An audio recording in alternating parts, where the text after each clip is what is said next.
আসসালামু আলাইকুম সম্মানিত ভিউয়ার্স ও সাবস্ক্রাইব বন্ধুরা, রুবেল তন্ত্রবিদ্যা চ্যানেলে স্বাগতম। প্রতিনিয়তের মতো আপনাদের মাঝে নতুন নতুন ভিডিও দেওয়ার চেষ্টা করি।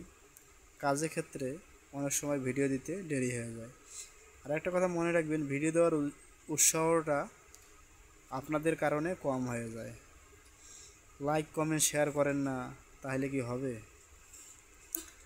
আমি যে সমস্ত ভিডিও দেই সরাসরি বই থেকে দিয়ে থাকি। আমার ভিডিওগুলো দেখে যদি আপনারা কিছুটা উপকার বা কাজে আসে, এজন্য কিন্তু দিয়ে থাকি। তো বিষয়টা হলো যে কুষ্ঠ রোগের বা শ্বেত রোগের তদবির। কুষ্ঠ ও শ্বেত রোগের আক্রান্ত হলে নিশ্চিত নকশাটি কাগজে লিখিয়া কবজ বানাইয়া মাদুলিতে ভরে ব্যবহার করবেন। তাহলে কি হবে? আল্লাহর রহমতে আল্লাহ সব কিছুর মূল আছে আল্লাহ পাক, মানুষ মাত্র উসুলা।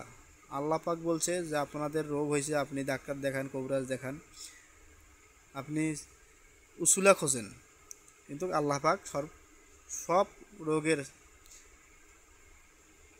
চিকিৎসার মালিক আছে আল্লাহ, মানুষ মাত্র উসুলা। এইটা নকশাটি আপনি উসুলা হিসেবে ব্যবহার করে দেখতে পারেন। বিশ্বাস রাখবেন মনে, বিশ্বাসে সব কিছু। বিশ্বাস যদি থাকে, অনেক সময় দুর্ভাগ্যও কাজ করে। এটা মনে রাখবেন।